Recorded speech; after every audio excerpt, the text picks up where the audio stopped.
Hey guys, HazUpH225 here. Welcome to episode 1 of Armor Stand. This will be a new series where I basically cover outfits that I have created within the Elder Scrolls Online's outfit system. This works very similar to the transmog system, or so I've been told from World of Warcraft. You know, having talked to my stepdad about it, he's a World of Warcraft guy. And through it, I have created a number of different outfits that I've actually gotten quite a few comments on, especially this one here before you. Episode 1, we're going to be talking about the Dwarven Armor.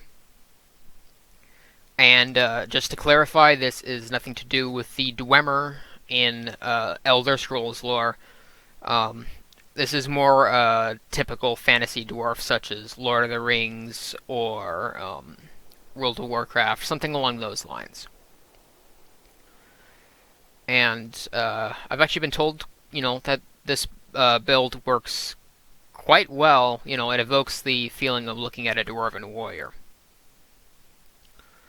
So, without talking too much about, the side notes, which I will cover in a bit, let's talk about the outfit itself.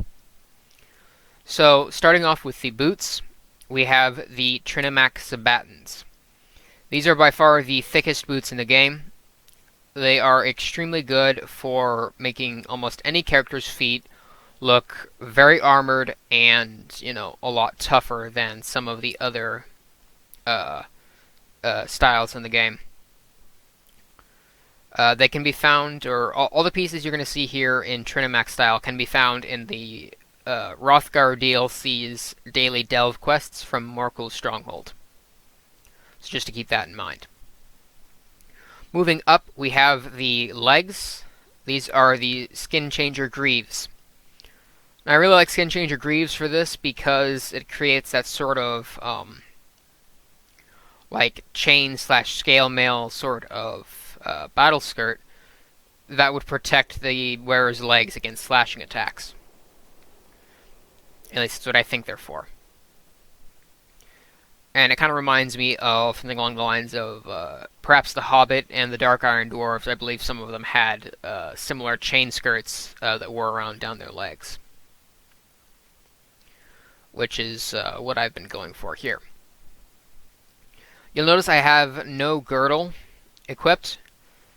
And that comes of the fact that the cuirass is so bulky that it actually covers over. It clips through and covers over the waist piece. And some waist pieces will actually clip through, so I keep it set to Breton so that it just constantly will clip over and there's no inconsistency there. Because, texture clipping isn't the greatest thing in the world. As for the cuirass itself, that is Skinchanger heavy. It works really well for tanky builds. You'll see other YouTubers have their build characters wearing things like this because it's so bulky and it actually extends off of the character's chest.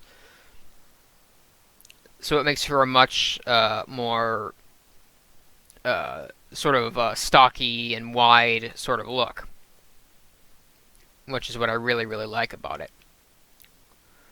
Up next, we have the Albus Watch Pauldrons. Now, a little funny story about that.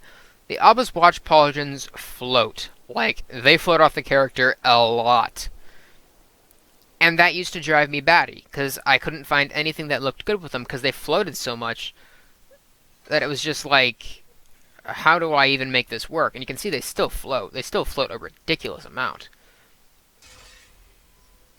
But, thanks in part to the sheer bulkiness of this character, it's less of an issue, I'd say.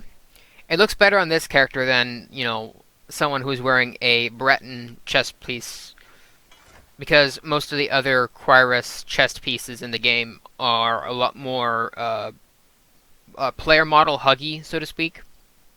They cling to the player's character model a lot more. The Skinchanger cuirass is so bulky that Abba's watch can get away with being floaty. In fact, a lot of floaty pauldrons can get away with it on a Skinchanger cuirass. Trinimac can also make it work, although not to such a great effect. So I'm going to pull my weapon out here. You'll see the gauntlets are Dark Elf gauntlets. And the reason I went with Dark Elf gauntlets is because they sort of make it easier to see sort of like a plated look on the hands and on the forearms. And I especially like the elbow guard there, which works well with the Trinamac sort of guard. And not quite as great, it doesn't match completely. You can also use Trinimac gauntlets, which are kind of like that, but a little bit bulkier, and they don't have the golden hands, which I kind of like the golden hands. And one quick note, if I haven't already said this before, is that the Skinchanger stuff comes from the New Life Festival boxes, which that's already several months past, so the best chance you're finding Skinchanger stuff is going to be in guild stores. Dark Elf stuff can be found in the style book itself can be found in dressers, wardrobes, backpacks you find while adventuring, etc. It's pretty easy to come by, and it's very cheap in guild stores. So that's something to definitely keep in mind. And lastly, we have the helmet, which is a little bit hard to see here because of the way my camera is set up. So with the helmet, we have Trinimac, which you probably noticed by now I like Trinimac quite a lot because it's so bulky. Trinimac and Skinchanger and Albus watch working together like this is really, really nice. But the Skinchanger helm I like mostly because it, it looks relatively strong in its design. Minus the horns. I mean, realistically, the horns wouldn't be so great. But since it's a fantasy sort of dwarf character, I think it can be getting away with. Though from a looks perspective, the horns are by far my favorite part about this, is that I've actually had a hard time finding helmets that kind of evoke that sort of noble look while still having horns. So that makes Trinimac very, very nice. I also like its design, just the overall layering of the plates over what appears to be, some sort of hardened leather, or I don't know what that is. I really don't. But overall, it's a really good design that I think works really, really well. And as for the weapon, here you see we have the Malacath battle axe, but with weapons you really can just make it as to whatever the heck you want it to be. I still got a couple minutes here. So, yeah, that is the style setup. Some further notes about the character. When it comes to dyeing, you'll notice, like if I turn to this side to where the light's hitting the character on that side, these are the exact same shades of blue in the dyeing slots, but Skinchanger is lighter than Trinimac. So if you want to use something like gold and white or steel and white, if you want to use white or some other colors, make sure to adjust the dye hue on Trinimac or on Skinchanger, because like with this I tried to use gold and white, and while it looked good, Trinimac, the way it's a bit of a darker shade within its just natural dye pattern, like I used Lamize white on where it is currently blue, and Trinimac came out a bit more of a grayish color, so you might want to be able to adjust for that. And furthermore, if you want to really get a truly dwarven look, make your characters really, really short and set all their body sliders up to maximum. Give them a rounded face, long hair, and a beard, and you really get a very dwarven looking character, especially once the helmet comes off. So that's something else you can possibly do with this. So yeah, that has been the Dwarven Armor.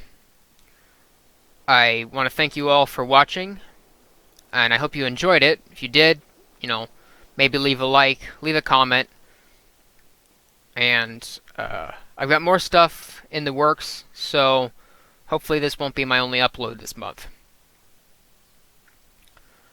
But that remains to be seen. Time will tell.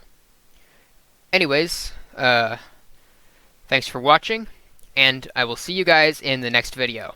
Hazop out.